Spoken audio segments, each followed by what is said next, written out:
So I was gonna redo the video that I did for Ingrid, because there was a few things that I probably neglected to show her, and probably a few things that weren't really necessary to show her.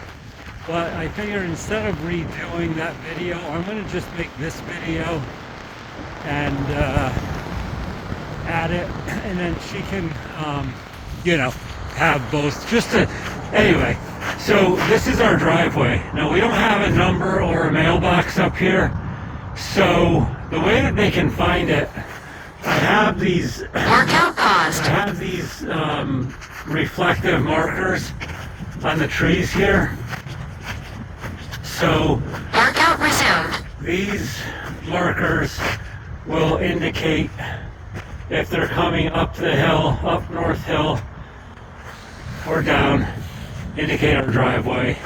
And right now our driveway is in really good shape because we lost all the snow and ice that was on it over the past couple of weeks. And the thing is that this is it's a steep driveway, and it's really tough to get up and down unless you have the right car and tires. So I'm not sure what you're driving, Isabel, but you're going to need to definitely not take the new sports car, and have something that has, at the bare minimum, has all-wheel drive with really good all-season tires. Better would be snow tires, just because I think we're getting more snow this week, and by the time you come here we might have another foot of snow or more.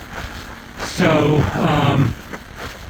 just be aware of that. Like, coming down's not bad, but when you come down the driveway here and go around the corner, workout paused. if it's a little slippery, this can get a little hairy over here, but it's not bad. Just go slow, put it in first gear when you're coming workout down. resumed.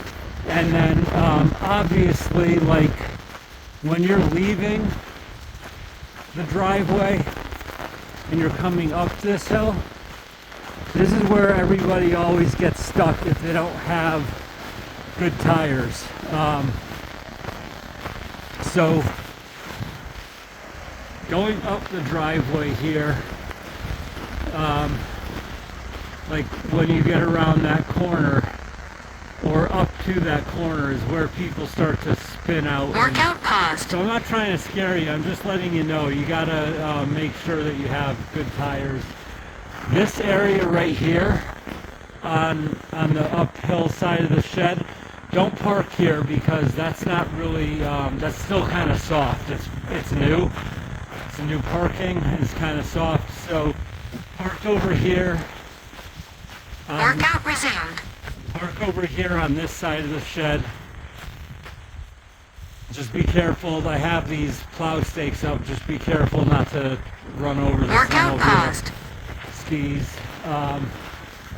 And obviously, I mean, you can park anywhere workout here. resumed. You don't have to park here. You can park in front of the door. It's fine. But I'll just show you around so you can, it's really nice if you guys want to take a little walk around the pond. It's frozen now, but you have the brook runs here. Now this is kind of icy, so just be careful if you're walking back here. But here's the pond. A couple of chairs. You can sit out and have your coffee in the morning. But anyway, so that's, make yourselves at home, obviously.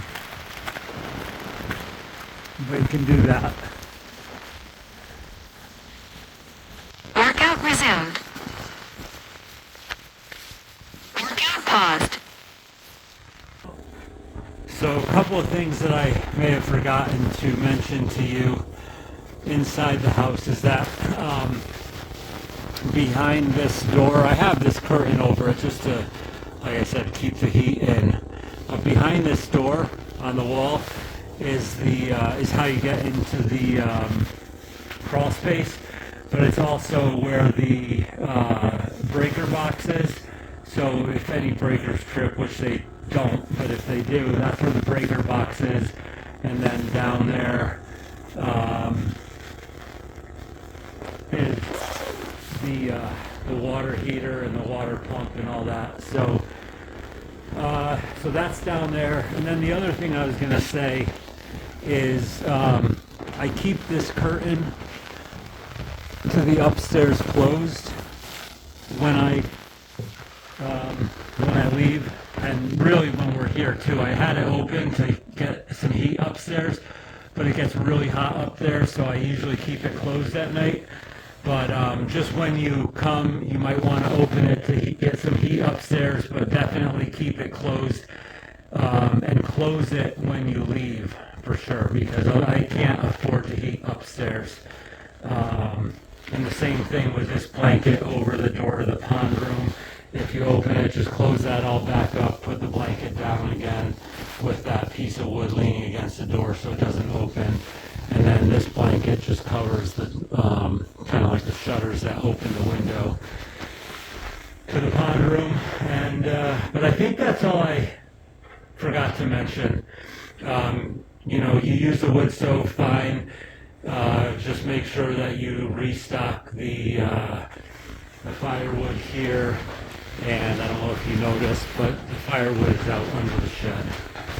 So, can't see, that's a bad video, but... Workout resumed. Anyway, firewood's under the shed, and that's about it, I guess. Workout paused. Bye.